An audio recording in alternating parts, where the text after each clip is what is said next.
voir que Dieu est une personnalité complexe. Non seulement il est plein d'amour et qu'il est amour, mais en même temps il est juste.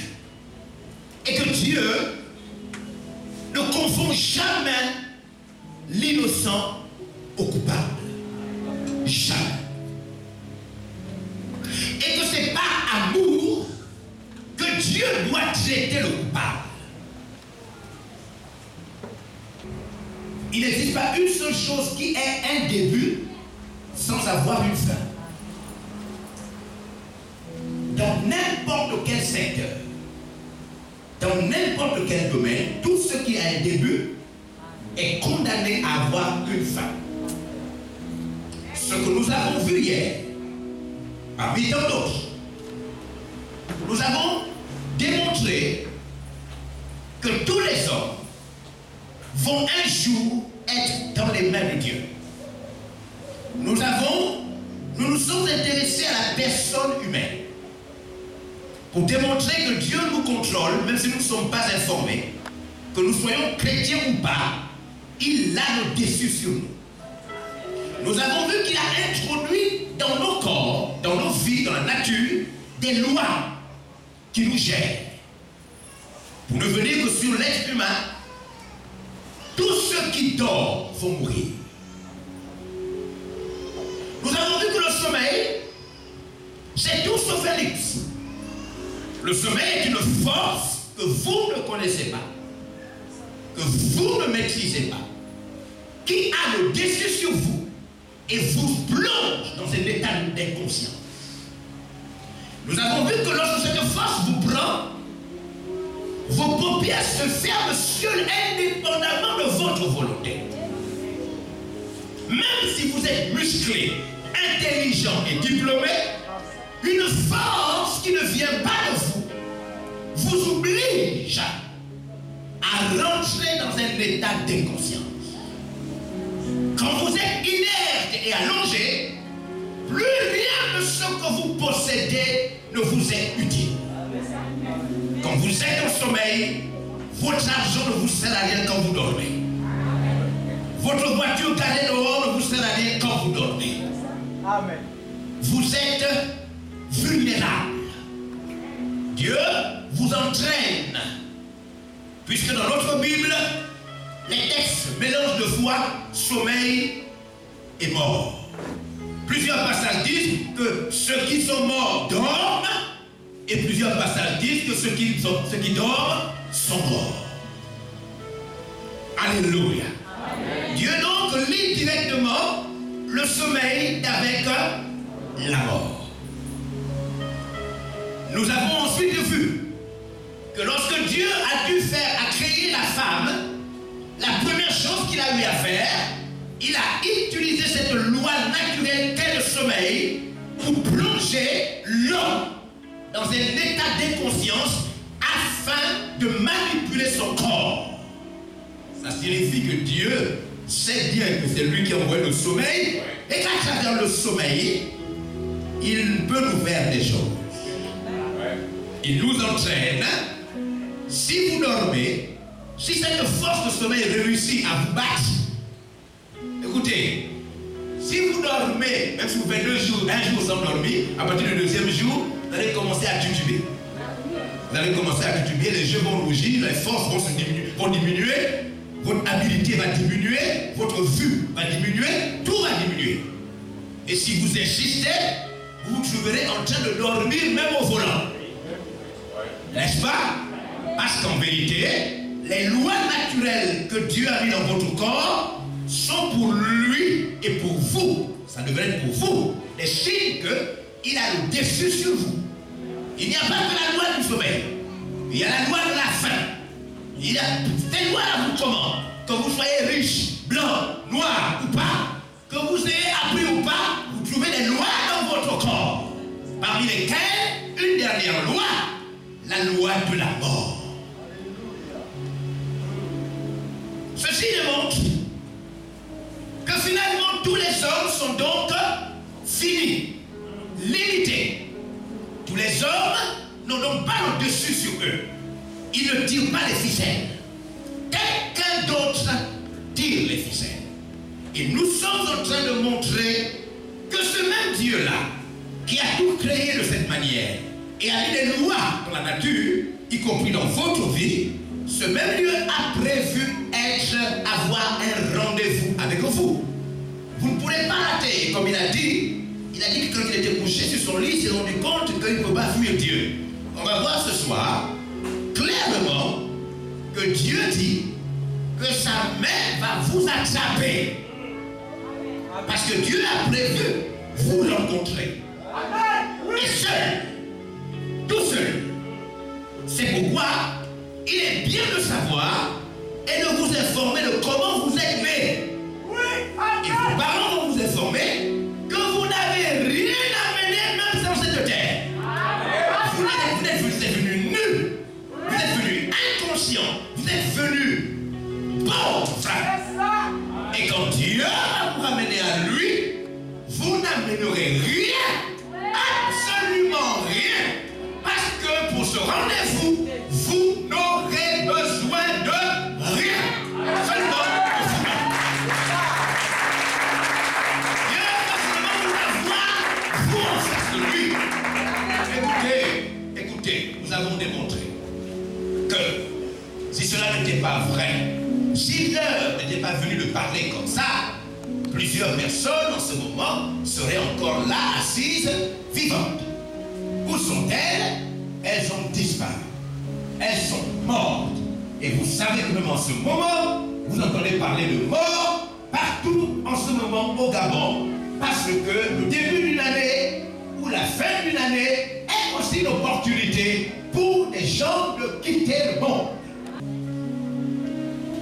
Nous avons posé la question, je crois, le mardi, qui a déjà perdu un parent, un ami, une connaissance?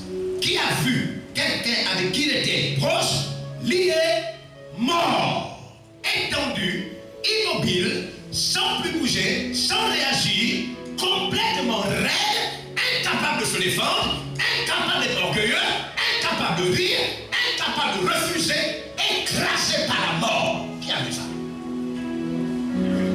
Merci. Nous avons ensuite vu, juste un petit rappel, nous avons ensuite vu que Dieu a fait exprès, Ésaïe 40, pour ne pas planter les humains. Les humains ne sont pas plantés comme des arbres. Les arbres sont plantés, ont des racines. Et par les racines, les arbres peuvent se maintenir devant le vent, la tempête, mais aussi par les racines, les arbres peuvent se nourrir. N'est-ce pas? Mais nous avons vu dans Ésaïe 40, 24, Dieu dit, les hommes ne sont pas plantés, et j'ai fait exprès pour ne pas planter les hommes, ils n'ont pas de racines, afin que lorsque je souffle sur eux, ils s'allongent. C'est pourquoi nous pouvons mourir facilement. Parce que Dieu décide, même ce soir, Dieu peut vous tuer en 2-4-6. Vous n'êtes pas planté, son vent peut vous toucher et vous disparaissez ce soir. Nous avons vu que Dieu nous maintient en vie par pitié. C'est par pitié que vous êtes vivants. Par pitié. Le sujet de l'enfer. Maintenant, nous allons rentrer pour ce soir. Le sujet de l'enfer. La plupart des gens pensent qu'ils ont vraiment le choix. Laissez-moi, pour ce soir, aborder les choses de cette manière. La plupart des gens pensent vraiment qu'ils ont le choix. Écoutez, découvrons ça. Vous êtes sûr que vous avez vraiment le choix? Avez-vous eu le choix de naître? Avez-vous eu le choix de naître? Vous avez voulu naître? Avez-vous eu le choix de votre sexe? Avez-vous eu le choix? Vous pensez? Vous avez eu le choix? C'est vous qui avez décidé d'être un homme ou d'être une femme? Hein? Avez-vous eu le choix du pays dans lequel vous deviez naître? Non. Allons-y ensemble, avançons. Avez-vous Avez-vous le choix de vieillir ou de ne pas vieillir? Hein? Est-ce que vous choisissez réellement? Non. Écoutez, je vais vous dire quelque chose. Vous choisissez dans tout ce que vous n'êtes pas. C'est-à-dire objet matériel. Là, vous choisissez. Mais en ce qui vous concerne, vous ne choisissez rien. Parce qu'en vérité, les objets et les choses, on va dire ça comme ça, c'est pas vrai, on va quand même dire ça comme ça. Les objets et les choses vous appartiennent. C'est pas vrai, mais parlons comme ça, puisque la plupart des gens croient ça. Les objets et les choses vous appartiennent. Alors vous pouvez choisir de dormir dans une chambre de votre maison ou dans une autre chambre. Vous pouvez choisir de vous asseoir sur une chaise ou sur une autre chaise. Les choses semblent vous appartenir. Mais vous-même, vous appartenez à quelqu'un. Que vous soyez chrétien ou pas, que vous y croyez ou pas. Sinon, je vous serais souvent posé la question de savoir quel est le sentiment qui anime tous ceux qui meurent. Vous allez me répondre, ils ne veulent pas mourir. Pourquoi meurent-ils alors qu'ils ne veulent pas mourir? Parce qu'en vérité, ce n'est pas eux qui décident. Vous comprenez? C'est comme cette chaise. Est-ce que cette chaise a voulu exister? N'est-ce pas? Est-ce qu'elle a choisi d'être ici d'elle-même? Est-ce qu'elle a choisi sa couleur? Sa forme? Elle a choisi son prix? Est-ce que cette chaise, peut-être que non. Encore une autre image. Le verre. Videz-moi des photos.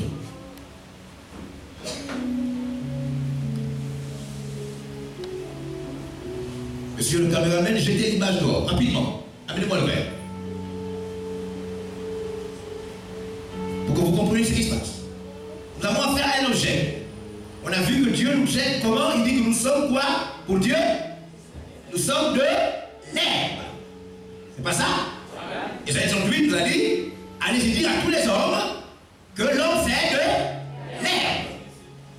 Et même quand il est beau, il est juste comme une fleur. Et Dieu nous a dit, Isaïe, l'herbe sèche et la fleur tombe.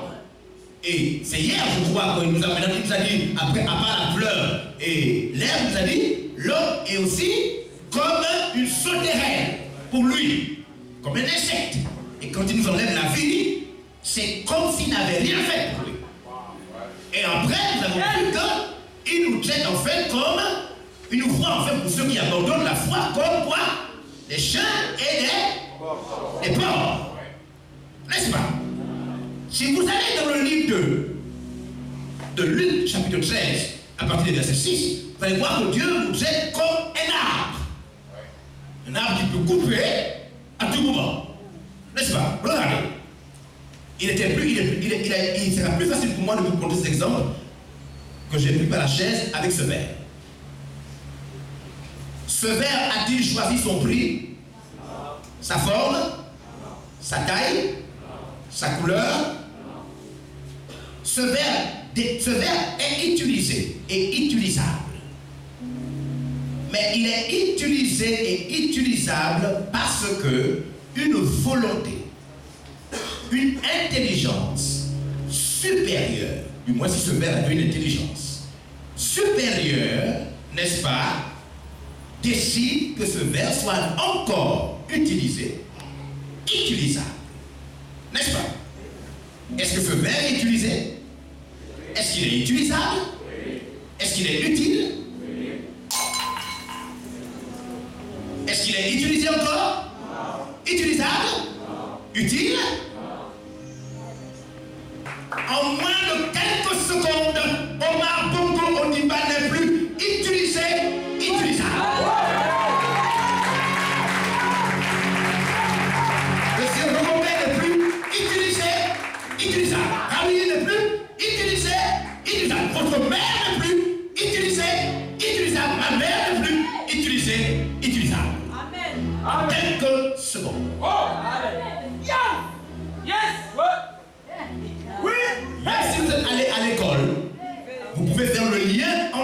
disparition de votre parent, votre collègue et ce père. Les mathématiques sont pareilles, l'équation est la même.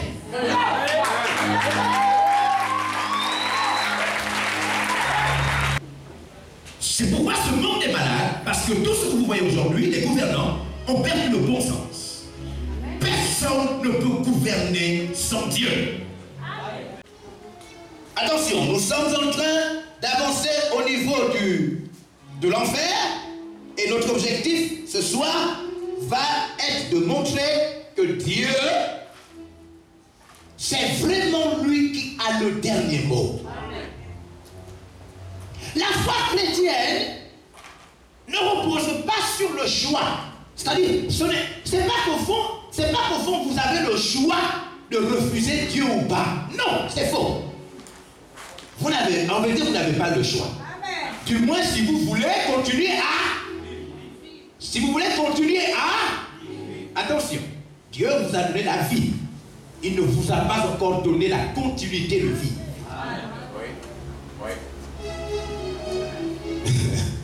Maintenant, quand vous allez vous coucher sur votre lit ce soir, sachez que vous êtes sa chose. Les autres objets sont vos choses, mais vous êtes sa chose. Hein? C'est très important.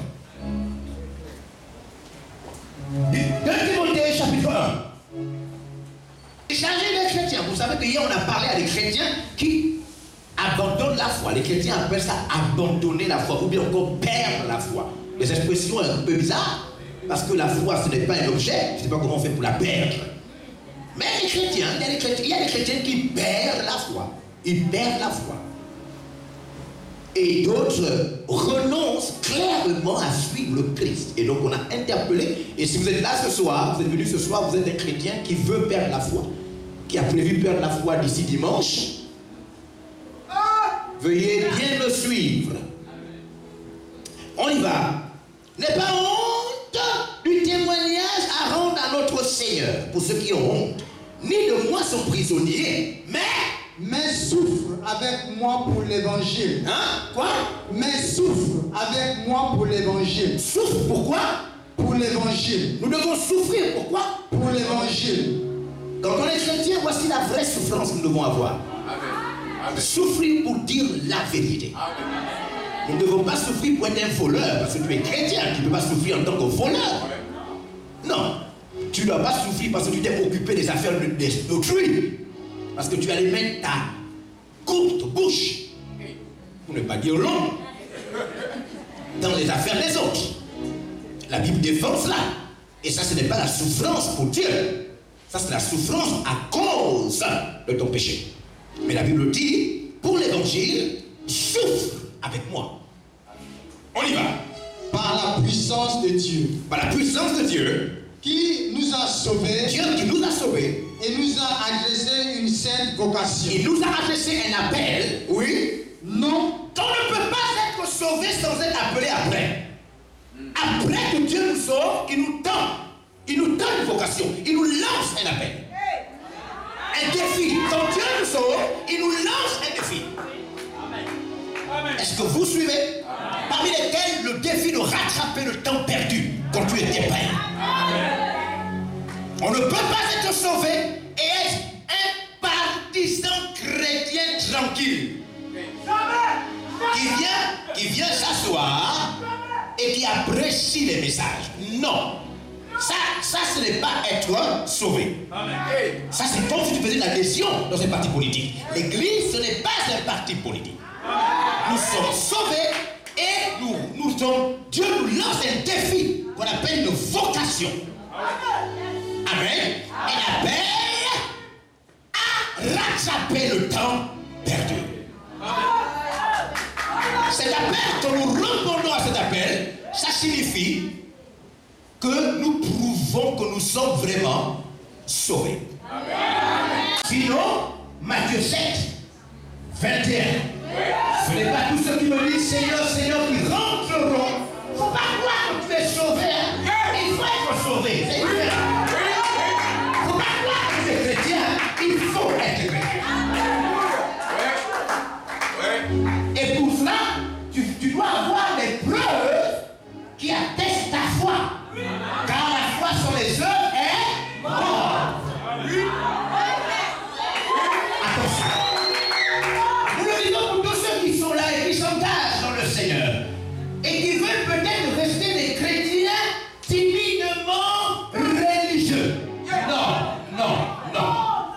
est différent d'être religieux et être chrétien. L'enfant de Dieu, ce n'est pas être religieux. C'est pourquoi Dieu nous a lancé une vocation, non à cause de nos œuvres, pas à cause de nos œuvres, mais selon son propre dessein. mais selon son propre plan. Et selon la grâce qui nous a été donnée en Jésus-Christ avant les temps éternels. Avant les temps éternels, on y va. Et qui a été manifesté maintenant par l'apparition de notre Seigneur Jésus-Christ. L'appel que Dieu nous a lancé s'est manifesté maintenant par l'apparition de Jésus-Christ. Qui a détruit la mort. Jésus-Christ, notre Sauveur, l'apparition de notre Sauveur Jésus-Christ qui a détruit la mort Et a mis. Attention, Jésus a fait quoi? A détruit la mort. Jésus a fait quoi? A détruit la mort. Les gens pensent que quand je parle souvent de la mort, c'est pour faire peur. Non, ce n'est pas pour faire peur. Non, normalement, tous les hommes doivent avoir peur. Si quelqu'un peut se convertir par la peur, béni soit Dieu. Amen. Parce qu'en vérité, il faut vraiment avoir peur de ce qui va arriver. Ça c'est clair. Jésus est venu afin de détruire quoi? La mort. La mort. Jésus, c'est quoi? Accepter de mourir. C'est pas si vous écoutez. C'est pas une affaire de religiosité. Non, ne voyez pas d'abord l'affaire d'aller à l'église.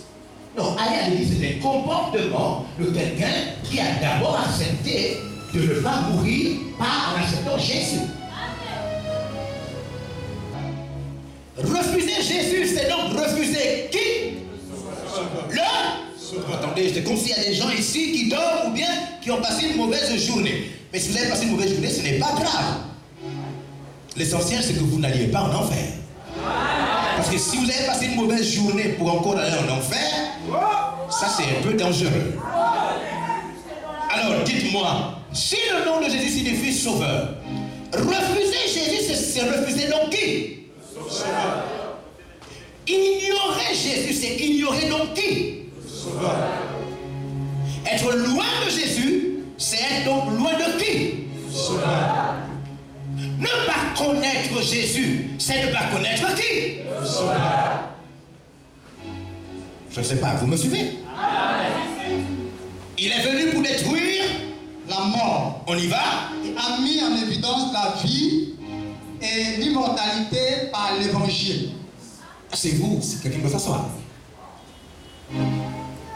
Qu'est-ce que Jésus a mis en évidence? La vie et l'immortalité par l'évangile. Qu'est-ce que Jésus met en évidence? La vie et l'immortalité par l'évangile. Qu'est-ce que Jésus met en évidence? La vie et l'immortalité par l'évangile. C'est que si vous n'avez pas Jésus dans votre vie, le créateur de l'univers, c'est-à-dire quand je monte le doigt dehors, c'est la nature, parce qu'il est écrit qu'on ne l'a jamais vu. Amen. Mais il suffit de regarder la nature pour s'imaginer que vous n'avez pas affaire à n'importe qui. C'est vrai ou c'est pas vrai? Non, les amis, même, non, madame, même si tu es une femme, tu n'aimes pas écouter des choses comme ça. Réfléchissons un peu.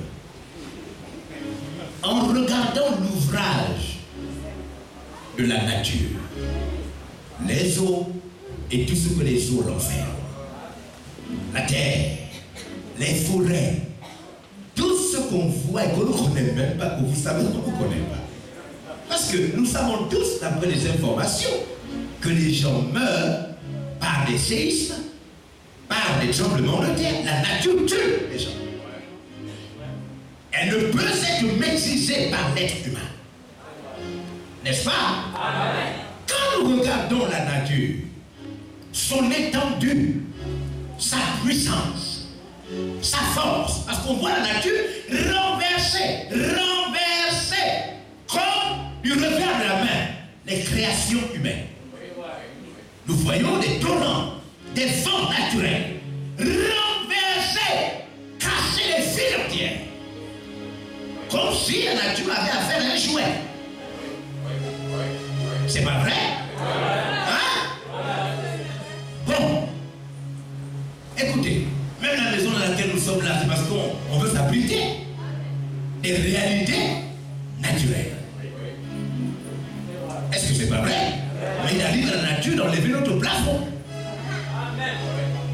La nature enlève notre plafond. C'est pas vrai? Bon.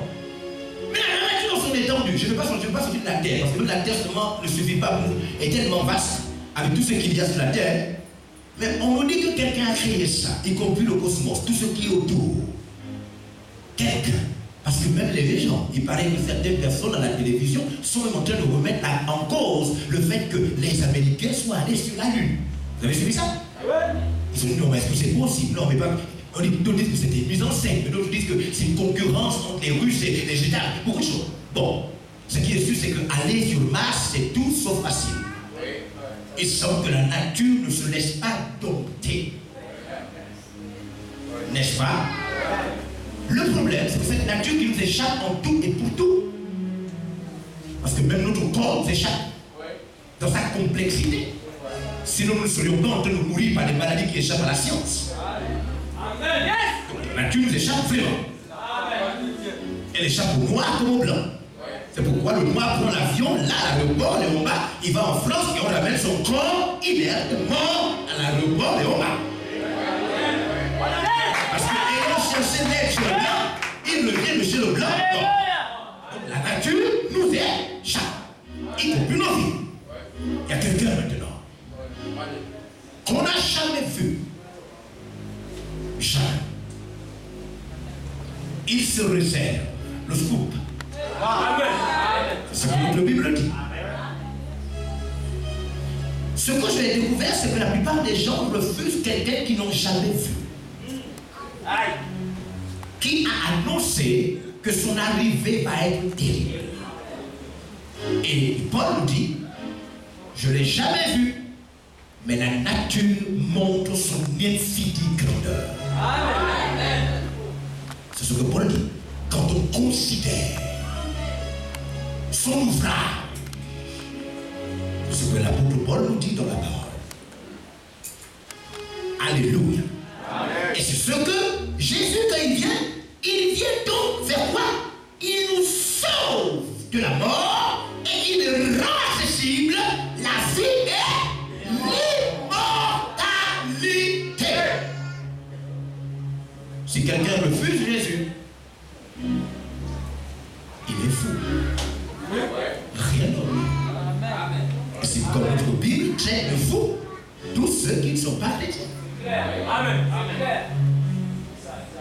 Écoutez, je vous pose une question qui relève de l'honnêteté. Vous allez mourir ou pas? Non, ne dites pas on va. Non, on n'est pas nés ensemble, s'il vous plaît. Et je ne compte pas mourir avec vous.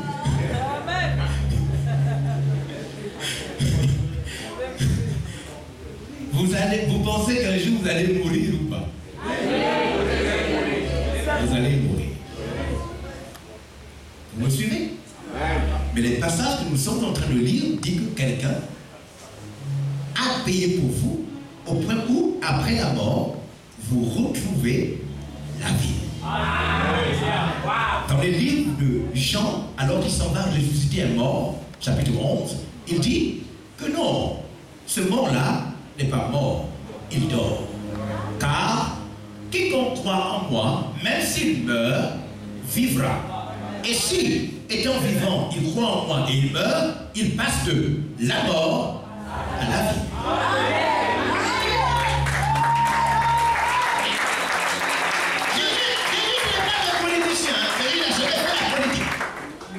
Il n'est pas comme les pasteurs qui font la politique. Jésus n'est pas un politicien. Il n'a pas cherché à gagner l'électorat ou quoi que ce soit en le disant. Après avoir fait, il est mort. 3 jours après, ce qu'il a dit, il est revenu à la vie. Ce n'est pas une légende, puisque les textes dans notre Bible, nous avons 66, parmi lesquels nous avons des livres historiques. L'histoire, c'est la réalité de préserver, de conserver les faits pour les raconter aux générations d'après. N'est-ce pas? Dans notre Bible, un livre historique historiques importants tels que le livre de Actes des Apôtres, Nouveau Testament, nous raconte non seulement comment il est mort, mais il est revenu. Et ces hommes qui sont les apôtres, comme Paul, a écrit des livres, parmi lesquels, Corinthiens, il dit clairement, dans le livre de Corinthiens, que plus de 500 personnes ont vu Jésus vivant. C'est pas qu'on raconte qu'il est ressuscité. Ce n'est pas qu'on imagine qu'il est ressuscité. C'est que de même que Moïse a existé et que l'histoire atteste, l'histoire biblique et l'histoire profane, de même, Jésus est mort et ressuscité et on l'a vu vivant pendant plus de 40 jours. 40 jours, c'est presque un mois et 10 jours. Ressuscité. C'est pas 5 personnes, c'est plus de 500 personnes. Plus de 500 personnes. Je ne crois pas. Essayez de compter tout à l'heure. Vous me direz combien nous sommes là en ce moment. La sécurité. Vous montrez que, regardez dans cette salle. Si dans cette salle, tout le monde dit avoir vu le président Alibert à la Lala. Tout le monde ici. Et non, on était tous à la Lala, on l'a vu. Dans cette salle, il n'y a pas 500 personnes. Vous me suivez? Plus de 500 personnes, pas 500, plus, ont vu Jésus pendant 40 jours ressuscité d'entre les morts. Alléluia.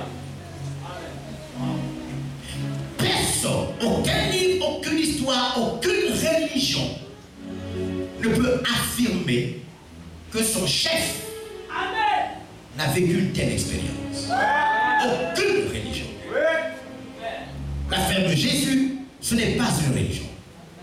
Je veux que les chrétiens comprennent pourquoi nous devons en parler avec certitude et conviction. C'est l'histoire du monde. Sankara, ce n'est pas une religion. Sankara, ce n'est pas une religion. C'est un fait réel, une réalité. Un homme a vécu, est mort, assassiné. Écoutez, nous le savons. À 38 ans, Sankara est victime de coup d'État et meurt. Au Burkina Faso, ce n'est pas une religion. Est-ce que vous me suivez? Martin Luther King Jr. Ce n'est pas une religion.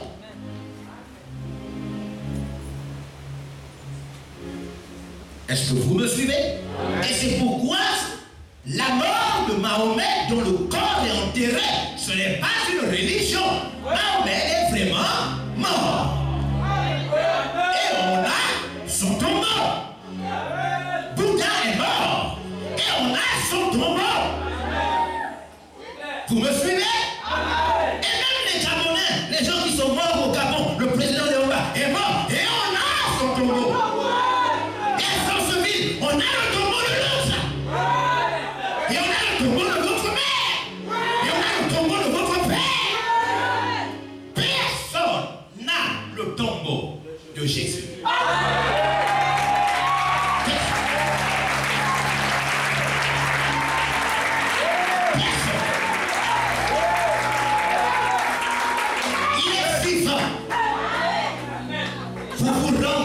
Vivant, éternel. Refusez Jésus. Vous avez des problèmes dans votre esprit, dans votre âme et dans votre corps. Refusez Jésus, c'est que vous êtes malade. Vivre là, sur cette terre, alors que à tout moment, Dieu peut vous prendre sans Jésus, vous êtes en danger. Je peux vous rassurer ce soir. Vivre sans Jésus, vous êtes en danger.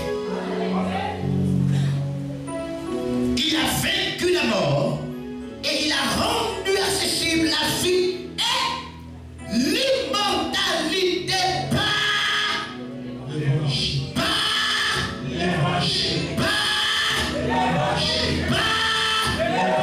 C'est pourquoi nous devons prêcher l'évangile. C'est-à-dire, prêcher qu'il est mort, prêcher qu'il est ressuscité, prêcher qu'il a payé le péché, prêcher qu'il peut sauver tout le monde, prêcher qu'il peut sauver les prostituées, les voleurs, les adultères, il peut sauver tout le monde.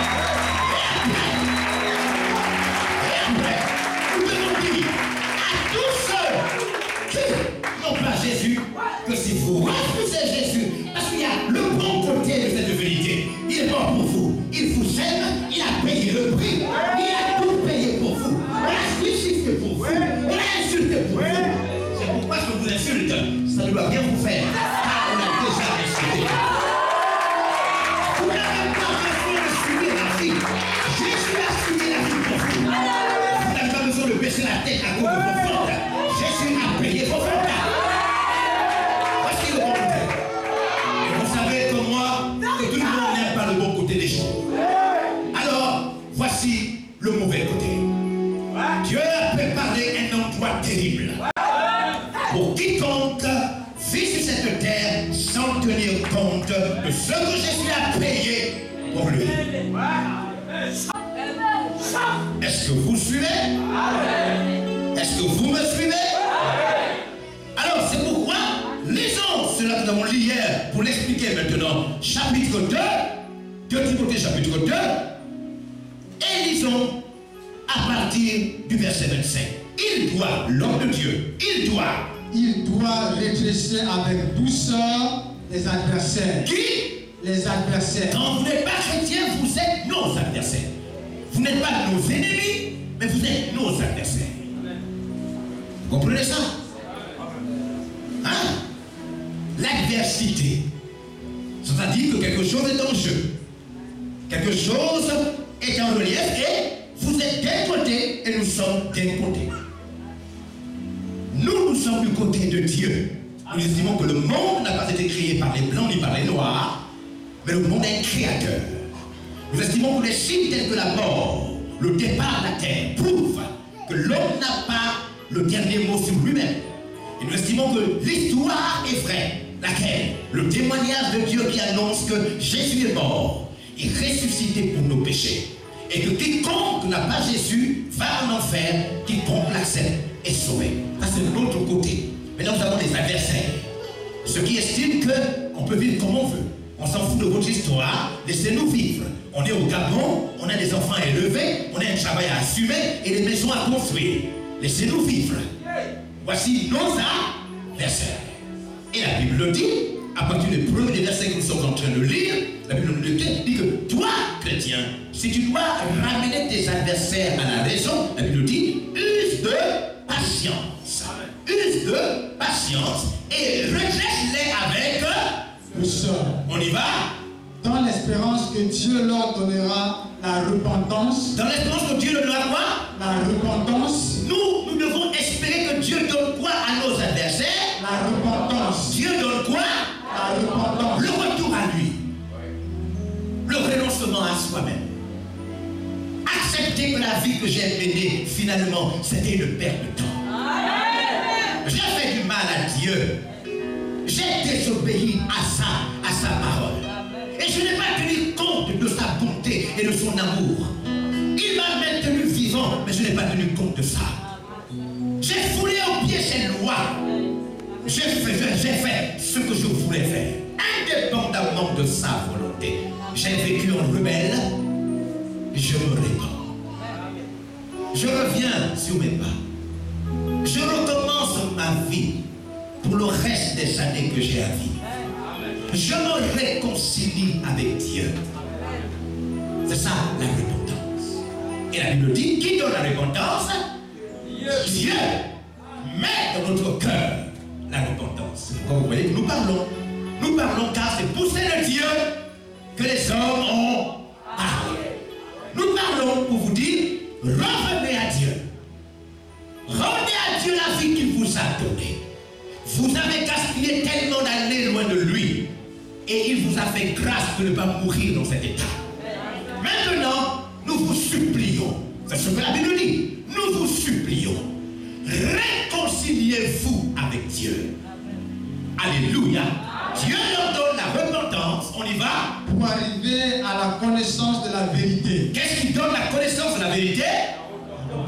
Qu'est-ce qui donne la connaissance de la vérité? La repentance. Qu'est-ce qui donne la repentance? Dieu. Qui donne la repentance? Dieu.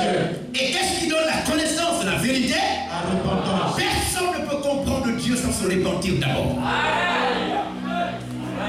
Si vous voulez comprendre dans quel état vous êtes, dans quel état votre vie a été gaspillée, si vous voulez savoir combien de fois vous étiez méchant, il vous faut d'abord accepter la parole qui vous pousse à la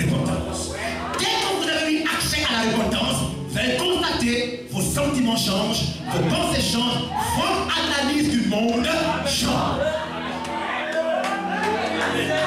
Mais sans la repentance, vous ne pouvez pas comprendre ce que nous sommes en train de dire. Un homme a été dans une séance comme celle-là. Il a écouté un pasteur prêcher. Le pasteur a fini de prêcher, tout le monde avait été interpellé, sauf ce monsieur. Ensuite, le pasteur a demandé qui veut faire la paix avec Dieu. Parce que je vous apprends que se repentir signifie faire la paix avec Dieu. Car même si vous ne le connaissez pas, lui, il vous connaît. Et si vous n'avez rien contre lui, lui, il a tout contre vous. C'est pourquoi se repentir, c'est revenir pour faire la paix avec Dieu. Cet homme n'a pas réagi. Il était de marbre dans la salle. Beaucoup de personnes se sont levées pour faire la paix avec Dieu, pour réconcilier leur vie à celle de Dieu. Ce monsieur est resté là de marbre, comme si ces choses ne l'intéressaient absolument pas. Le pasteur a ensuite, après avoir fait son premier appel, lancé un deuxième appel. Il a demandé qui ne veut pas accepter Jésus. Et le monsieur était le seul de la salle à lever sa main pour dire, moi, je ne veux pas accepter Jésus. Et le pasteur a dit, béni soit le Seigneur. Acclamons pour ce monsieur. On a acclamé pour ce monsieur. Et il a demandé à ce monsieur de bien vouloir courageusement s'avancer.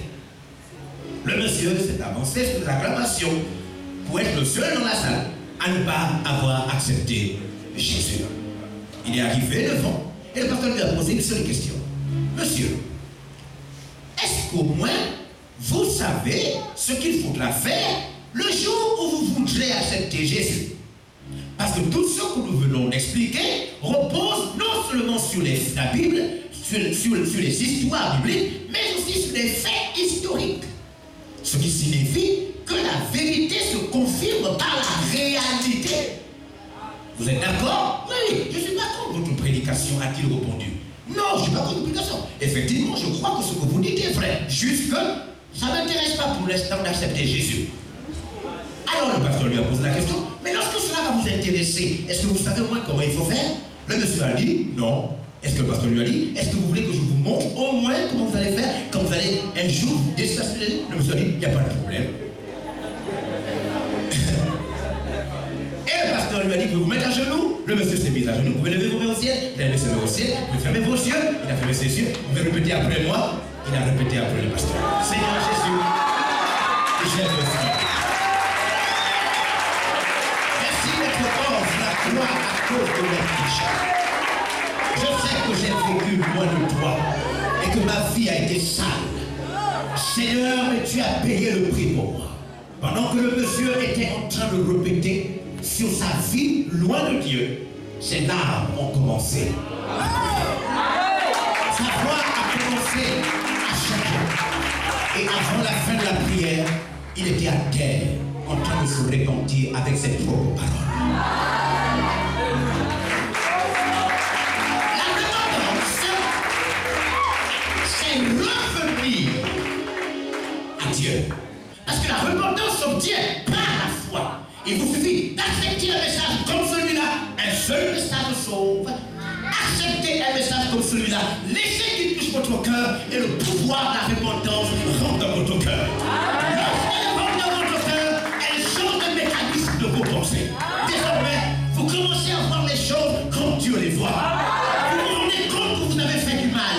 Vous avez mal parlé. Vous avez eu de mauvaises relations. Vous avez détruit le temps. Et vous avez envie de racheter le temps. Acceptez la repentance. Et vous allez voir que tout va changer dans votre vie. Alléluia. Dieu leur donne la repentance. Et à travers la repentance, ils obtiennent la connaissance de la vérité. Suivez, on y va. Et que, revenus à leur bon sens, Et revenus, ils ont obtenu quoi? La connaissance de la vérité. Et revenus à leur bon sens, revenus à quoi? leur bon sens, Revenus à leur quoi? leur bon sens, Donc, ils n'avaient plus un bon sens. Les païens sont allés à l'école. Les païens réfléchissent, les païens pensent, les païens s'organisent, mais ils ne s'organisent que pour les choses éphémères de la terre. Ils ne se posent pas les bonnes questions. Ils ne se posent jamais les bonnes questions. Ils n'ont pas le sens de la vérité. Ils ne recherchent pas l'origine des choses et leur intelligence ne peut donc pas comprendre Dieu. Ayant accepté par la repentance Dieu, ils obtiennent la vérité et dans la vérité, ils retrouvent leur bon sens. Est-ce que vous suivez? Leur bon sens. C'est-à-dire, qui a créé tout ça? Il existe. Puisque je meurs, je vais où après? Le bon sens. Le bon sens, c'est de découvrir que quelqu'un avait quelque chose que vous avez, et cette personne est morte, la chose est restée. Ce qui signifie que vous aussi, vous avez la même chose, quand vous allez mourir, la chose va rester. Le bon sens. Alléluia. Vous me suivez? Quelqu'un avait une grande maison, vous avez une grande maison. C'était votre voisin. Il est mort, et vous avez vu comment on a soulevé son corps dans un cercueil sans sa maison à l'intérieur. Ce qui signifie qu'on va vous soulever dans un cercueil sans votre maison à l'intérieur. Le bon sens. Est-ce que vous me suivez? Ils sont revenus à leur bon sens. Regardez. Étant revenus à leur bon sens, qu'est-ce qui se passe? Ils se dégageront. Qui? Des pieds. Qui? Ils. Regardez le texte. Qui se dégage? Les païens. Qui se dégage? Non, pas le païen. Le païen est revenu à son bon sens par la repentance à travers la vérité. Il n'est plus païen. L'ex-païen. Vous suivez? Il a accepté la repentance à travers la parole. Ayant accepté la repentance, son intelligence s'ouvre à la vérité. La vérité lui apporte désormais le bon sens des choses et de la vie. Et les païens, ils, qui sont convertis, font quoi? Se dégageront des pièges. Qui? Ils font quoi? Se dégageront des pièges du diable. Ils font quoi? Se dégageront des pièges du diable. Qui les dégage du piège du diable? Les pasteurs? Non. Les bishops? Non. Les prêtres? Non. Qui dégage quelqu'un qui désormais a son bon sens? Qui? Waouh! Regardez. Vous ne regardez pas le passage? Est-ce que vous ne regardez pas le passage? Vous voyez Dieu à l'intérieur? Non, vous n'avez pas bien compris. Je sens que vous savez, le problème avec la vérité, c'est que la vérité est systématisée. La vérité, c'est comme des marches d'escalier. Pour comprendre Dieu, il faut comprendre la logique de la vérité. Un monde perdu, un sauveur pour sauver le monde. Il faut comprendre. Vous suivez? Ce qui fait que beaucoup de chrétiens échouent dans la vie, c'est parce qu'ils ont la parole de Dieu, la vérité en désordre. Rappelez-vous ceci. Il vous enverra un consolateur. Il vous conduira dans quoi? Dans quoi? Les marches d'escalier. Quand tu vois le paradis, une image, rapidement. Le problème avec... Pourquoi on a des chrétiens un peu bizarres? Parce qu'en vérité, ils ont des connaissances au sujet de Dieu en bruit. Vous voyez les marches? La vérité, elle vous transforme quand vous respectez sa progression. C'est pourquoi on va essayer de trouver la progression de ce passage. Vous suivez? Revenons sur le passage premier. On nous dit? Et que revenir à leur bon sens. Non, le passage avant. Oui. Il doit redresser avec douceur. Le prédicateur, le chrétien doit redresser avec douceur les adversaires qui sont les païens. Dans l'espérance que Dieu leur donnera. Et le chrétien espère que Dieu va donner aux païens la repentance pour arriver à la connaissance de la vérité. Et la repentance va accorder la connaissance de la vérité. Et que revenir à leur bon sens. La vérité va donc ramener le bon sens. Ils se dégageront des pièges. Le bon sens étant revenu, qu'est-ce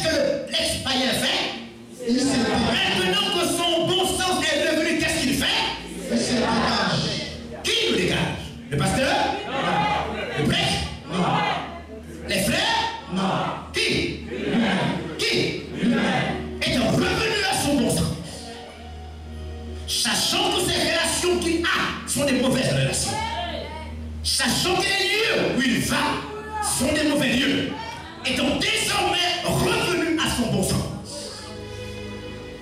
Je ne sais pas si vous me suivez. C'est là où les gens ratent la vie chrétienne. Parce que les gens veulent se repentir pour faire plaisir aux gens. Ils veulent se repentir pour être des bébés spirituels à qui on donne tout. Ils veulent se repentir sans être capables d'assumer leur repentance. Et donc, pour repentir, ils obtiennent la connaissance de ce qui est vrai. La vérité leur donne de nouveau leur bon sens. Ils réfléchissent désormais normalement, ils jugent désormais normalement, ils pèsent les choses désormais normalement, ils s'évaluent désormais les choses normalement, ils se rendent compte qu'on ne peut pas être marié et avoir une femme à l'extérieur de la maison. Revenus à leur bon sens, ils décident de mettre l'ordre en famille. Revenus à son bon sens. Vous comprenez? Revenu à son bon sens, le chrétien, le païen qui est devenu chrétien, va enchaîner les marches de l'escalier de la foi. Revenu à son bon sens, il va arrêter de se choquer parce qu'il sait qu'il est en train de se détruire. Revenu à son bon sens. Yes! Vous me suivez? Alors, il est revenu à son bon sens et ils font quoi? Ils se dégageront des pièges du diable. Ils font quoi? Ils se dégageront des pièges du diable. Ils se dégagent. Satan ne peut plus contrôler quelqu'un qui a reçu la repentance. La repentance a bouleversé ses coups et ses appétits. Et le coup et les appétits étant bouleversés, le bon sens est revenu. La personne se rend compte, oh, mais mon Dieu, j'ai perdu des années moi. Mais attendez, qu'est-ce que je faisais? Mais j'ai failli mourir dans cet état. Oh, mais Satan ne peut plus contrôler une telle personne. La Bible dit, il se dégage, on y va. Dégageons des pièges du diable. Oui. Il s'est emparé d'eux pour Satan s'était emparé d'eux. Pour les soumettre à sa volonté. Ils étaient en train de faire la volonté de Satan. Maintenant, ils sont venus à une réunion. Ils ont entendu la parole, ils ont été touchés, ils ont reçu la repentance. La repentance, ils ont accepté la vérité. La vérité a jamais, et ils ont retrouvé le bon sens. Le bon sens étant revenu, Satan n'a plus le contrôle sur eux. Comment ça se passe? Est-ce que vous voyez comment ça se passe? Ce qui signifie que ceux qui n'ont pas encore reçu la repentance pour la vérité, et la vérité pour le bon sens, et le bon sens pour se dégager de Satan, sont donc en train de faire la volonté de qui?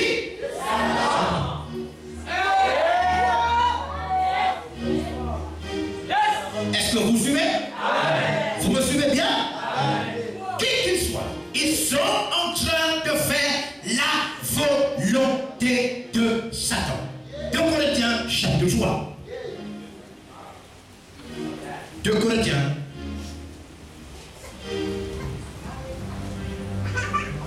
Chapitre 3. Alléluia. Amen. Vous êtes avec nous? Amen. Je suis dans le Corinthiens? Non, lisons chapitre 4, autant pour moi. Chapitre 4, 2 Corinthiens, chapitre 4. Merci. Verset 3. On y va? Si notre évangile est encore voilé, Si notre évangile est encore voilé, papa, tu es dans le bon de l'éducation. Ceci là, c'est quoi? C'est pas une condition, ça. C'est une condition. Qu'est-ce qu'on dit? C'est une condition, une proposition, une suggestion, une allusion. Condition, on dit quoi?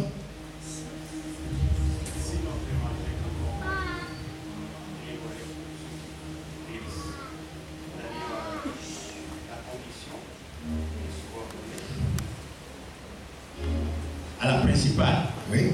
qui est là, c'est-à-dire, il est voilé pour ceux qui périssent.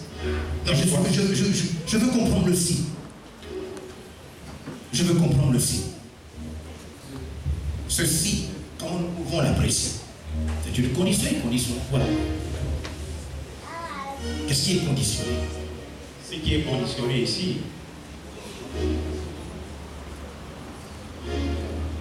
ce que je veux savoir, c'est si c'est une suggestion, de suggestion, de proposition, d'allusion ou ainsi de condition. Et je veux savoir qu'est-ce qui est conditionné.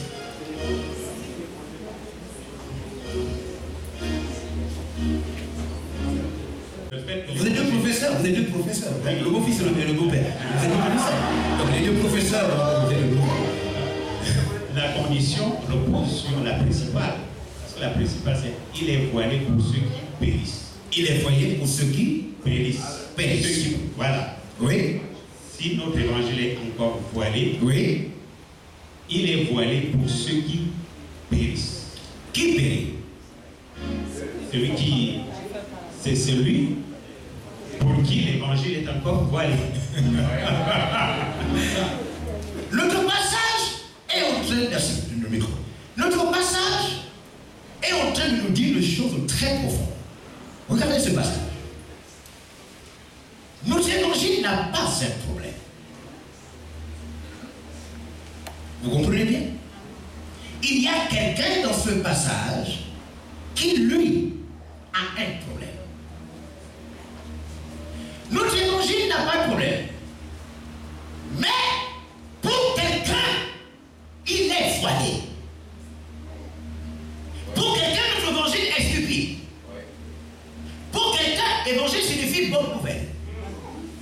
Notre bonne nouvelle, c'est-à-dire, je ne suis plus condamné, ma vie a changé.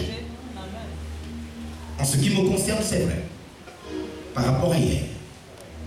Alors, si je dis à quelqu'un de même que ma vie a changé, votre vie peut changer, comme la mienne. Je vous annonce une très bonne nouvelle. Vous n'êtes pas obligé de mourir dans vos péchés. On vous dit, si la personne n'arrive pas à apprécier ce que vous lui dites là, ça signifie, comprenez que cette personne, à quoi? Est voilée. Et les personnes qui sont voilées sont en vérité des personnes qui sont déjà en train d'aller en enfer. On vous dit, quand quelqu'un va en enfer, même quand vous lui expliquez les bonnes choses, c'est ce que je vous explique. Quand l'enfer attire déjà quelqu'un, même si vous lui expliquez les bonnes choses, il n'apprécie pas ça. Amen. Vous savez pourquoi vous pouvez sortir d'ici sans décider de donner votre vie à Dieu? Parce que votre nom est déjà écrit dans l'enfer. Amen. Oui. Alléluia. Le texte dit, nous évangile est bon. Regardez, lisez, continuez. Regardez, verset 4. Pour les incrédules, L'évangile est voilé pour qui? pour les incrédules, L'évangile est voilé pour qui? pour les incrédules, L'évangile est voilé pour qui? pour les incrédules, Pour ceux qui ont le cœur dur. Ceux dont le cœur est prêt à aller en enfer. C'est pour eux que la bonne nouvelle ne signifie rien. Rien. Ils sont assis là, ça ne leur dit rien. Ils ont vu leur père, leur mère mourir, ça ne leur dit rien. Ils sont tombés malades et ont constaté qu'ils n'ont pas le contrôle de leur vie, ça ne leur dit rien. Leur collègue est mort, ça ne leur dit rien. Ils écoutent la parole de Dieu, ça ne leur dit rien.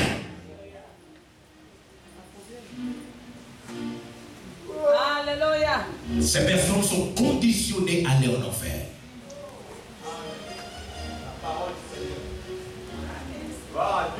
Vous comprenez? Notre évangile n'est pas compris par les incrédules. On y va? dont le Dieu de ce siècle, Qui? dont le Dieu de ce siècle, Le Dieu de qui? de ce siècle, Le Dieu de quoi? de ce siècle, Le Dieu de quoi? de ce siècle, Le Dieu de notre siècle. Le Dieu de nos avancées en technologie. Le Dieu de nos goûts modernes. Celui qui aide ce monde sans qu'on ne sache qu'il est constamment là en train de distraire le monde. Pour que personne ne songe à se répandre. Je occupés à voyager, trop occupés au travail, un travail pourtant qu'on va laisser. Le Dieu qui organise le siècle, le Dieu dont le Dieu de ce siècle a fait quoi? A aveuglé l'intelligence. Le Dieu de ce siècle fait quoi? A aveuglé l'intelligence. Beaucoup de chrétiens n'ont jamais fait attention à cette phrase. Il a fait quoi, le Dieu de ce siècle? Il a aveuglé l'intelligence. Il a annulé l'intelligence? Aveuglé l'intelligence. Il a annulé l'intelligence? Non. Il a aveuglé l'intelligence. Il n'a pas annulé. Les païens sont intelligents. À la seule différence, c'est qu'ils ont une intelligence incapable de voir certaines choses.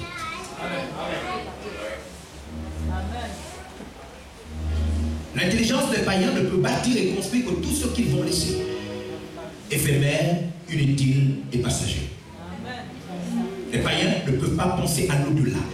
Ils pensent à une retraite professionnelle, mais ils ne pensent pas à l'au-delà. Ils sont intelligents, mais leur intelligence est aveugle. C'est pourquoi certains d'entre vous veulent abandonner Dieu pour un plaisir. Car un des travaux du Dieu de ce siècle, c'est vous aveugler. Vous savez, lorsqu'on parle des aveugles, un médecin a écrit sur les aveugles, sur les problèmes des yeux, un chrétien. Et il dit ceci. Il dit, l'aveuglement n'est pas toujours absolu.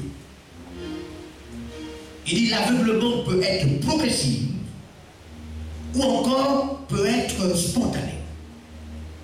Il dit, mais la plupart des gens tombent aveugles de manière progressive. Lorsque vous devenez aveugle, au fur et à mesure, il s'agit d'une limitation de capacité d'une vue lointaine. C'est-à-dire, vous pouviez voir à distance, mais votre vue va raccourcir. Votre capacité de voir loin va diminuer. Vous comprenez? Elle va diminuer au point de revenir sur vous-même. Ce qui signifie que quand vous êtes aveugle, vous voyez qui? Vous-même.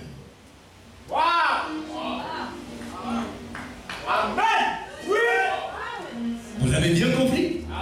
Quand vous n'êtes pas aveugle, vous pouvez voir les autres, les choses, vous pouvez voir de près et de loin. Mais quand votre vue diminue, maintenant elle revient à vous-même. Vous ne voyez plus les autres, et vous voyez plus loin, et enfin, vous ne voyez plus que vous-même. Satan aveugle l'intelligence des païens pour que les païens ne voient que eux-mêmes. Maison, enfants, voyage, sexe, vêtements, mode. Vous comprenez? C'est pourquoi ils tuent pour eux-mêmes. Ils sont capables de tuer tout un pays pour les biens d'eux-mêmes. Ils sont capables de... Même s'ils ont perdu les élections, ils sont capables de faire des guerres civiles pour eux-mêmes. Le sang coule, ils s'en foutent. Ils veulent garder leurs intérêts pour eux-mêmes. Le Dieu de ce siècle, c'est comme ça qu'il gère le monde. Quand il a caché Adam et Ève, il a enlevé le regard d'Adam et Ève sur Dieu et il a ramené le regard d'Adam et Ève sur eux-mêmes. Quand il a tenté Jésus, Jésus venait pour mourir pour nous. Jésus voyait le salut des hommes. Jésus voyait le salut de l'humanité. Et quand Satan vient pour tenter Jésus, il dit à Jésus, laisse tomber ces choses-là, je te propose des choses pour toi-même.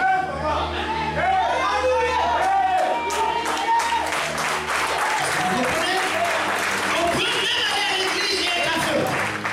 C'est pourquoi nous avons des pasteurs voleurs, nous avons des jeunes qui ont la carrière pastorale pour s'enrichir, nous avons des gens qui parlent de Dieu par orgueil personnel pour gagner des choses.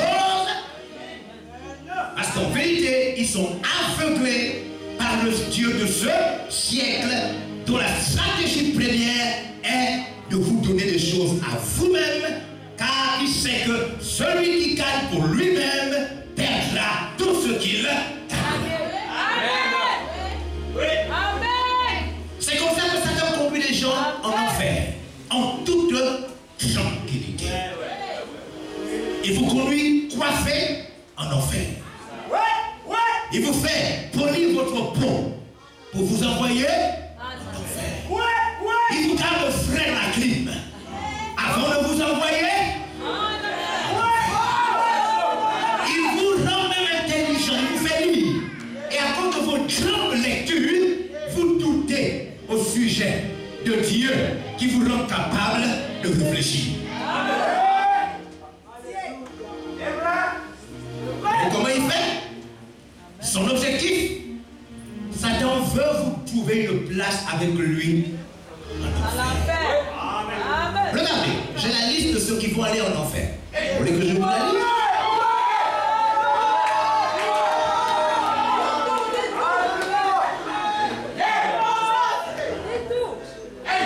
Mais pourquoi les gens veulent écouter la liste?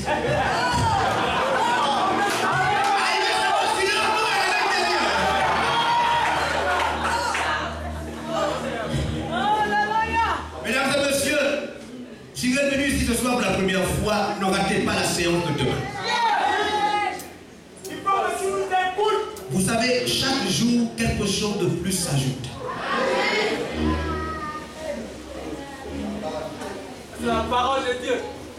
Je vous en prie, allez-y prendre un ami qui pense que les choses de Dieu là, c'est pas vrai.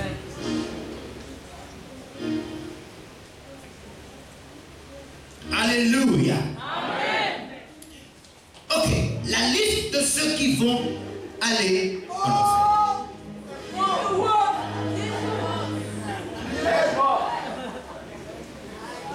Oui, c'est par décret, c'est bien sûr, c'est par décret, puisque c'est Dieu qui envoie en enfer. Apocalypse, chapitre 21.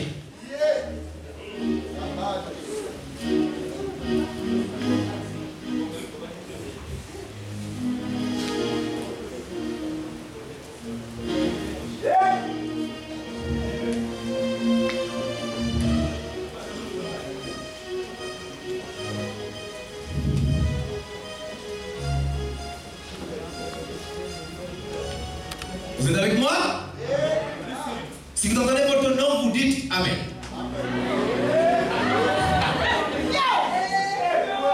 Mais que vous dites Amen ou pas, si votre nom est à l'intérieur, vous êtes foutu. On y va. Verset. Commençons par le verset 7. Verset 7. Celui qui vaincra héritera ces choses. Celui qui vaincra le Dieu de ce monde, les plaisirs de la terre, le péché, va hériter de ces choses. Je serai son Dieu. Je serai son Dieu. Et il sera mon fils. Et il sera mon fils. Waouh! Vous savez, vous faites là demain, parce que je vais bientôt commencer. Je vais parler de l'enfer pendant plusieurs soirées. Et je vais aboutir à l'enfer, un aspect très important de l'enfer demain. Et certainement, demain c'est quand? Vendredi? Non, ça risque d'être à partir de dimanche. Je vais aborder. Désormais, quand vous voulez me trouver pour l'instant, vous venez ici. Je suis ici 24 heures sur 24 pour l'instant. Quand vous voulez savoir quand vous allez mourir, venez ici.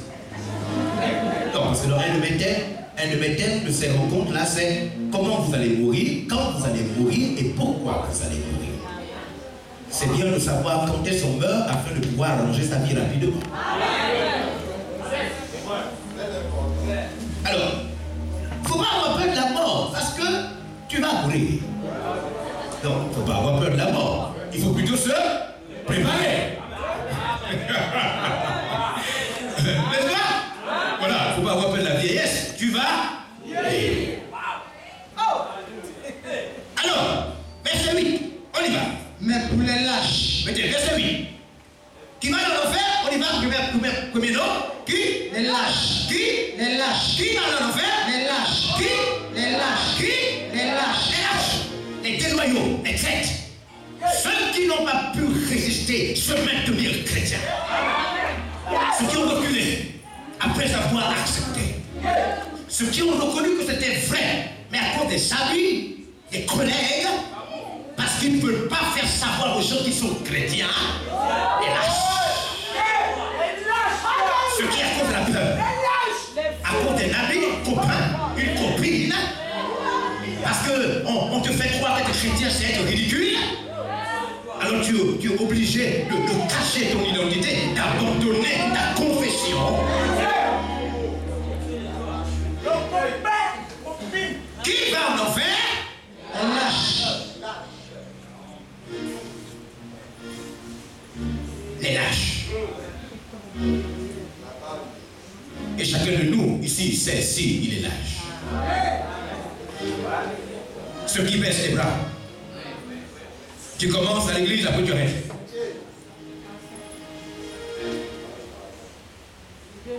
Tu t'es même levé plusieurs fois dans l'église pour confesser. Mais après, en face d'une petite circonstance, tu baisses les bras. Oh, Dieu a préparé l'enfer pour les lâches. Sauf si ce lâche-là, dès ce soir, sort de cette liste. Au nom de Jésus.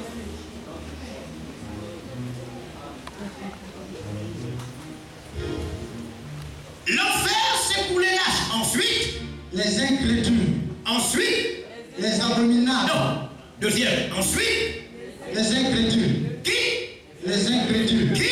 les incrédules. Les incrédules, c'est ceux qui ne croient pas qu'ils ont une place en enfer alors qu'ils ont une place en enfer.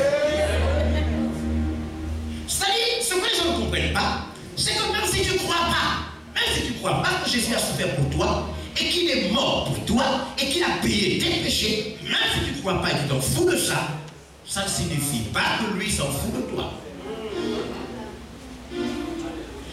Jésus va t'attraper. Que tu le veuilles ou pas. Amen. L'enfer, c'est pour les incrédules. Donc si tu ne crois pas, tu as ton billet et ton passeport pour l'enfer. Parce que l'enfer, c'est fait pour vous qui ne croyez pas.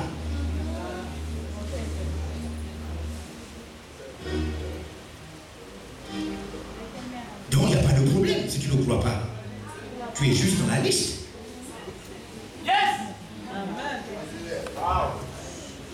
Ensuite, Les abominables, ensuite, les abominables, ceux qui font des choses gravement mauvaises.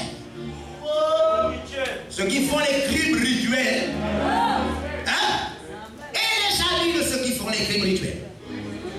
Même les amis. Parce que la Bible condamne même les amis. C'est pas seulement la justice des hommes qui condamne les amis, les bandits. Ceux qui font des attouchements aux enfants.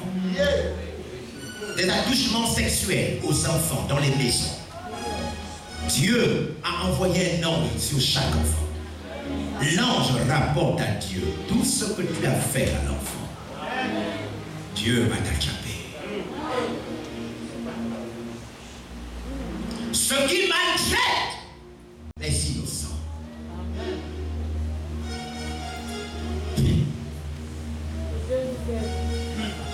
N'ayez pas peur de ce que les gens font dans ce monde.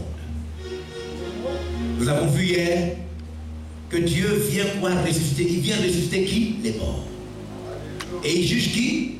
Tous les païens, même les païens morts. Dieu ressuscite les païens morts parce qu'il estime que la mort que tu as vécue est trop tranquille. Ce n'est pas la vraie mort. Il va te ressusciter pour que tu vives la vraie mort. Donc ne pensez pas que quelqu'un a fait le mal et puis il est mort. Mais pourquoi moi les gens font le mal et puis meurent tranquillement? Il ne faut pas souffrir. La mort dans laquelle ils sont morts là, ce n'est pas la vraie mort. C'est pourquoi Dieu va ressusciter les morts. Et la Bible dit qu'il va les jeter dans la deuxième mort. Ça signifie que si quelqu'un est mort par étouffement, crise cardiaque, Non, Dieu estime qu'il est mort avec trop d'élégance. Quand tu as fait le mal, on ne meurt pas tranquillement comme ça. C'est pourquoi Dieu va d'abord te réveiller. Il va te réveiller. Vous me suivez?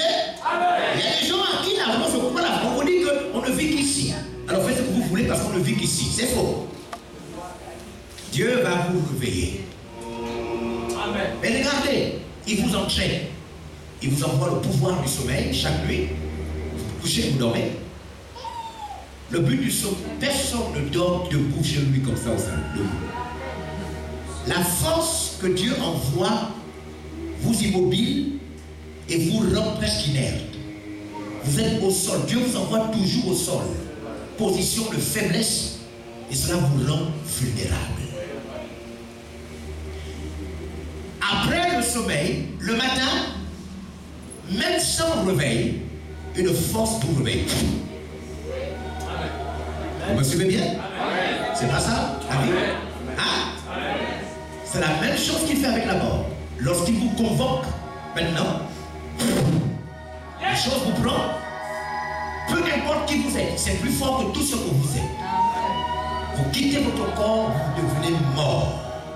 Vos parents prennent votre enveloppe corporelle et ils vont la mettre sur terre. Dieu vous rappelle à lui. Ensuite, il vous envoie dans un endroit qu'on appelle le séjour des morts.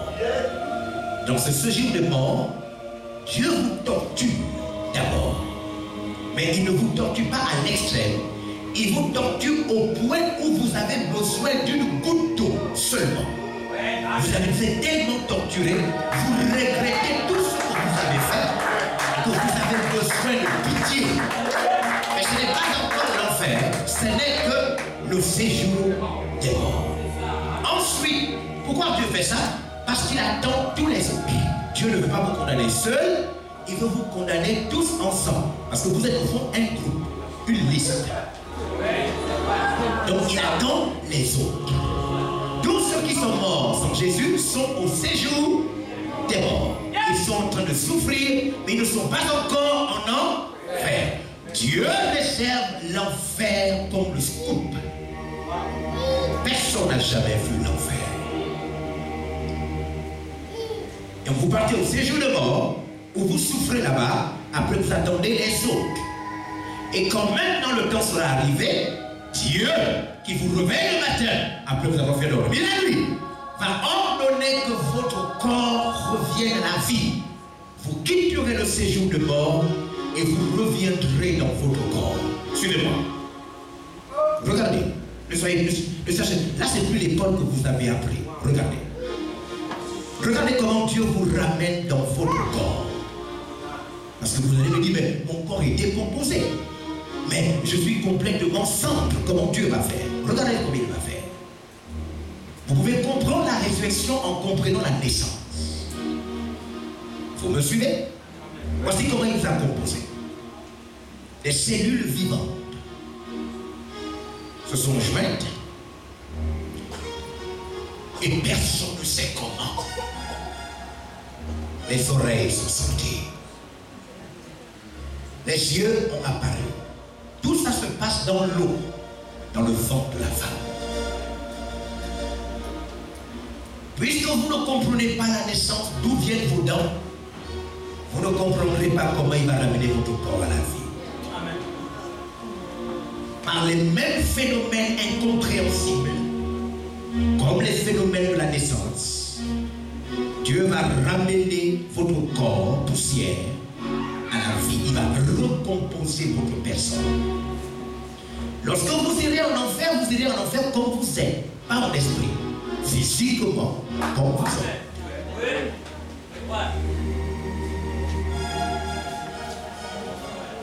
Tous les scientifiques, les médecins peuvent vous raconter n'importe quoi. Ils ne vous diront jamais comment ça se passe lors de la rencontre des deux cellules, d'où viennent les os. Qu'est-ce qui produit les os? Dans le ventre de la femme. Comment l'enfant fait-il pour vivre dans cette poche d'eau? Dieu est mystérieux. Amen. Amen.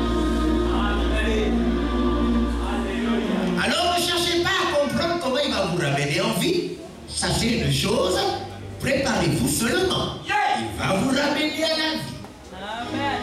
Et quand il vous aura ramené à la vie, maintenant il va vous prouver qu'il existait.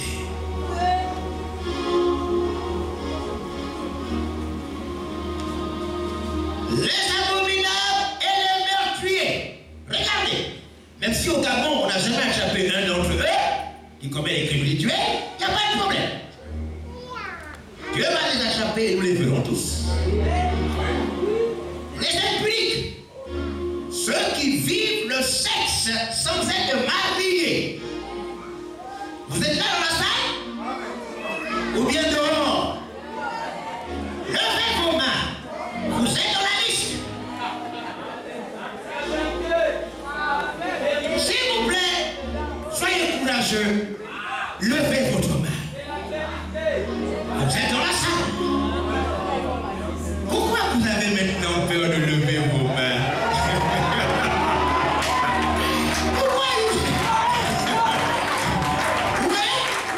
Vous voyez? Ils sont dans la liste. Hein? Les enchanteurs, les gangas, les marabouts, les tradipraticiens, ceux qui vont rencontrer les pygmées, les féticheurs. Et vous, les patients des féticheurs.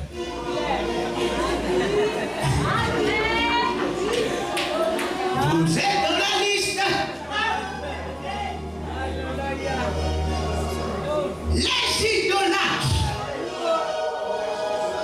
Attention. L'idolâtrie dans la Bible signifie aimer une chose plus que Dieu. Et la première idolâtrie de la Bible, c'est l'amour de l'argent. Est-ce qu'il y a des gens dans la salle qui aiment l'argent?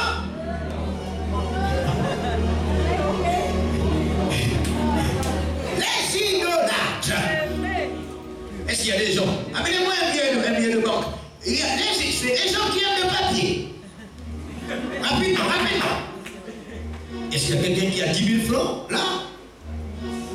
Quelqu'un a 10 000 francs? Attendez, il y a des gens dans cette salle qui ont dû avoir 10 000 francs. Un 10 000 francs en passant, on va vous montrer quelque chose. Voilà, il y a une maman ici qui a 10 000 francs. Ah, merci maman. Les gens qui aiment ce papier, plus que Dieu. Les gens qui aiment ce bout de papier plus que Dieu, au point de livrer leur corps à un homme. Vous voyez ce bout de papier? C'est ce bout de papier qui vous amène en enfer. Vous êtes dans la liste. Ensuite, qui est encore dans la liste? Tous les menteurs. Qui? Tous les menteurs. Un peu les menteurs? Tous les menteurs. Une catégorie? Tous les menteurs. Les garçons menteurs? Tous les menteurs. Ou bien les filles menteurs aussi? Tous Les grands menteurs ou bien les petits menteurs? les menteurs. Est-ce qu'il y a des menteurs dans la salle, s'il vous plaît? Les menteurs, c'est-à-dire les gens qui affirment une chose qui n'est pas vraie. Et les gens qui estiment que dire une chose qui n'est pas vraie, ce n'est pas grave. Les grands, les moyens, les petits, les stylés. S'il vous plaît, vous voyez combien de fois vous n'êtes même pas courageux pour lever votre main alors que même cette journée vous avez menti? C'est parce que vous savez que vous regrettez d'être dans la liste. Vous êtes étonné d'être dans la liste.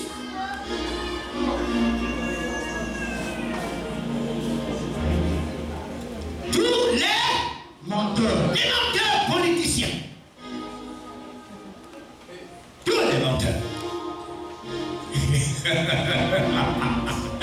Hein? Tous les menteurs. Les maris menteurs. Waouh! Tous les menteurs. Les parents menteurs qui mentent à leurs enfants pour les calmer. Non bébé, je ne sors pas. je fais la cuisine. Et quand l'enfant, tu fuis pour sortir, parce que le bébé va pleurer, tu as menti. Même si tu as voulu calmer le bébé, mais tu as menti au bébé. C'est pourquoi la Bible dit, toutes les sortes de menteurs.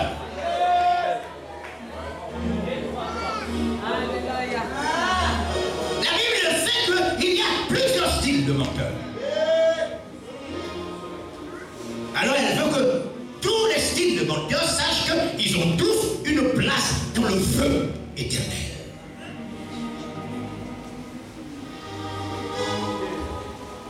Ensuite, leur part sera dans les temps ardents de feu. ils seront où? Les temps ardents de feu et de souffle. Ils seront où? Les temps ardents de feu et de souffle. Ils seront où? Dans les temps ardents de feu et de souffle. Je vais ce soir m'arrêter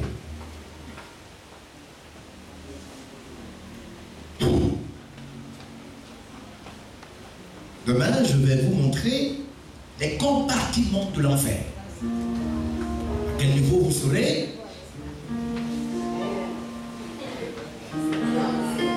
La taille de l'enfer et les compartiments. Je vais vous montrer la durée de l'enfer. La durée. Ce qui est terrible avec l'enfer, c'est que Dieu a mis des mécanismes dans l'enfer qui font à ce que l'enfer, c'est la dernière chose qu'on puisse souhaiter à son ennemi. Quand nous allons détailler, vous allez découvrir que Dieu, en établissant l'enfer, a donné à l'enfer son caractère éternel. C'est terrible. C'est-à-dire, tant qu'il vivra, l'enfer existera.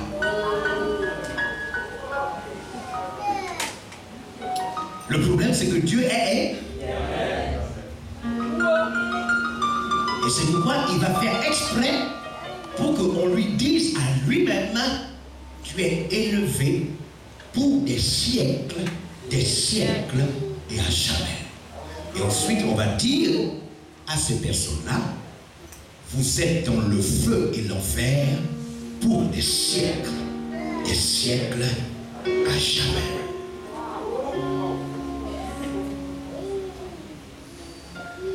Je vais vous montrer que l'enfer demain, le plus terrible avec l'enfer, c'est sa durée. La durée de l'enfer fait à ce que les gens sont obligés de dire non, ça n'existe pas. Parce qu'ils n'arrivent pas à croire que quelqu'un soit capable d'être brûlé vif sans mourir, sans jamais s'arrêter. S'il vous plaît, même le pire criminel veut mettre fin à ses souffrances quand il souffre trop. Même le pire criminel, après avoir souffert, veut mettre fin à ses souffrances. Mais Dieu a créé un lieu. C'est pourquoi vous voyez que malgré vos péchés, il a pitié de vous. Il attend que vous vous convertissiez. Ce que Dieu a créé, la Bible dit que les yeux n'ont jamais vu ça. Personne n'a jamais pensé à ça. C'est-à-dire quand tu réfléchis sur l'enfer, même tout ce que tu peux avoir comme image n'atteint pas la cheville de ce que Dieu a créé. Je viens de vous montrer la liste. Peut-être que vous êtes dans cette liste. Vous êtes peut-être un cupide, un impudique. Vous savez, on a tous peut-être commis ces péchés. Le problème, c'est que Dieu n'est pas en train de dire ceux qui ont commis ces péchés. Dieu est en train de dire ceux qui sont dans ce péché. Donc, si vous êtes un incrédule, nous avons été incrédules. Mais nous ne sommes plus incrédules. Mais si vous êtes encore incrédule, vous vivez votre vie comme si Dieu n'existe pas. Vous me suivez bien? Même ici, il y a des gens qui sont des chrétiens, mais qui ont été lâches, qui ont commencé la foi et après l'ont abandonné et sont revenus. Et nous espérons qu'ils ne vont plus abandonner. Bien-aimés, regardez-moi. Suivez-moi. Votre liste pour l'enfer commence par qui? Ce qui signifie que la première pensée qui anime Dieu quand il doit envoyer les gens en enfer, la première pensée qui anime Dieu, c'est qui? Dieu a horreur des lâches. Si quelqu'un rentre dans cette salle, il doit attraper quelques personnes pour les amener en prison. Il doit attraper 10 personnes. Là, le premier nom qu'il a dans sa tête, c'est vous. Ça signifie que c'est contre vous, c'est vous qui en veut le premier. Les lâches. Les chrétiens qui abandonnent le Seigneur pour une persécution ou pour une autre. Les personnes qui quittent le Seigneur pour 10 minutes de rapport sexuel. Les chrétiens qui abandonnent le Seigneur à cause de promotion financière d'1 million de plus sur leur salaire. Oh! Les chrétiens qui abandonnent le Seigneur, les lâches. N'ayez pas peur, Dieu ne veut pas votre malheur. Vous n'êtes pas obligé d'abandonner la foi pour être avec une femme. Vous pouvez l'aimer, la marier et rester dans le Seigneur. Vous pouvez tout gagner en Jésus. Vous n'êtes pas obligé de tout perdre en voulant tout gagner. Vous pouvez tout gagner en Christ. Personne ne veut vous rendre malheureux. Personne. Ce que Dieu veut, il veut juste arranger votre vie. Il veut garantir votre éternité. Il veut sauver votre famille. Dieu ne vous veut aucun mal. C'est vous-même qui vous voulez du mal. Et c'est pourquoi vous rentrez dans la liste. Est-ce que vous me suivez? Amen. Demain, nous allons clôturer avec des informations importantes. Je suis sûr que ceux qui ce soir sont dans cette liste par leurs habitudes, leur comportement et leur vie, parce qu'on peut être dans une liste sans même le savoir. On peut être dans la liste de ceux qui meurent cette année sans qu'on le sache. Je suis sûr que même ces personnes qui peut-être peuvent encore un peu se poser la question s'ils doivent traverser le pont, s'ils doivent se donner à Jésus totalement. Je suis sûr que demain, toutes vos hésitations vont disparaître. Amen. Invitez votre ami. Conviez votre chef. Dites-lui que vous l'amenez quelque part, sans lui dire où vous l'amenez. Il va s'asseoir et quand il aura écouté, même s'il veut fuir, il aura déjà écouté.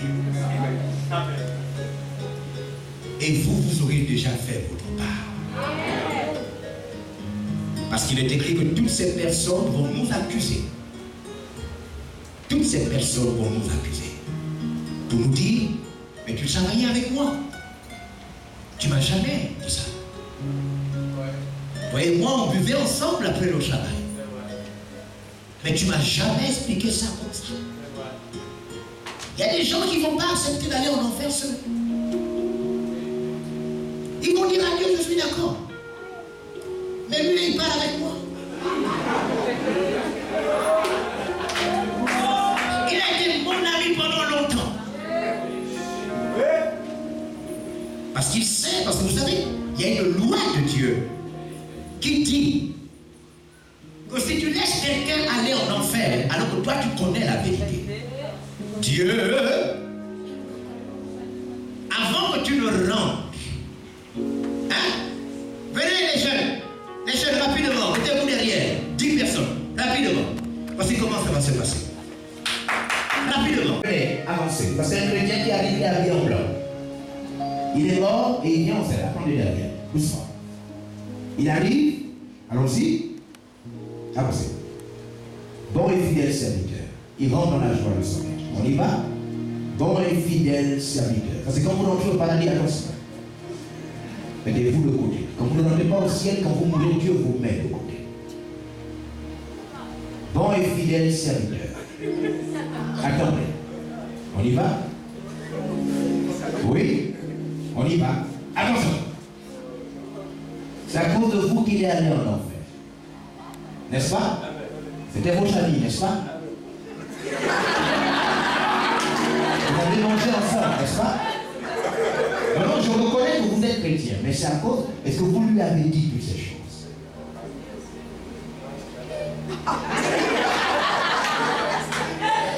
C'est ce que notre Bible dit. La Bible dit que celui qui n'a pas averti l'autre devra rendre la vie. Rendre la vie. Le sang, c'est la vie. Dieu dit, il rendra le sang. Donc, monsieur, rendez la vie de ce monsieur.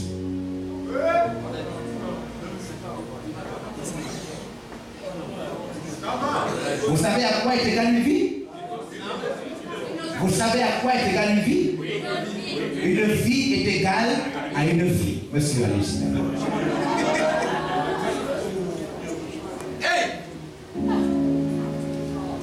Comment allez-vous rendre la vie de tous vos collègues avec qui vous parlez de tout, de politique, sans leur parler de Dieu? Comment allez-vous rendre la vie de vos voisins, de vos sœurs, avec qui vous parlez des films, de toutes les choses inutiles, mais vous avez peur, honte, de leur parler clairement et chaque jour de Dieu? Car il est écrit que nous devons parler de Dieu en toute occasion, favorable ou non. Et nous devons insister. Comment allez-vous rendre la vie de ces personnes?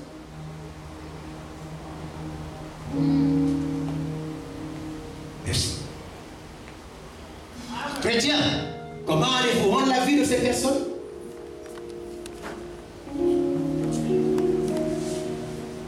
Même dans nos églises, il y a des gens à qui on ne dit pas certaines vérités parce qu'on veut garder leur faveur. Les prêtres, les pasteurs s'amusent à ne pas prêcher la vérité parce qu'ils veulent garder quelques billets de banque donnés par un croyant. Comment allez-vous rendre cette vie?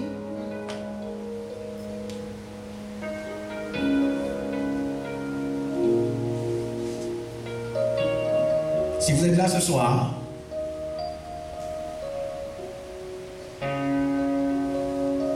votre vie ne plaît pas à Dieu, et même votre vie ne vous plaît plus.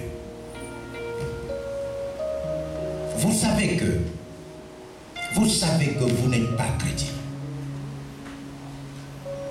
Même si vous allez à l'église, mais vous, au fond de vous, vous savez que votre cœur n'y est pas. Il est écrit que la première action que Jésus vient faire, quand il arrive, il vient séparer les faux des vrais.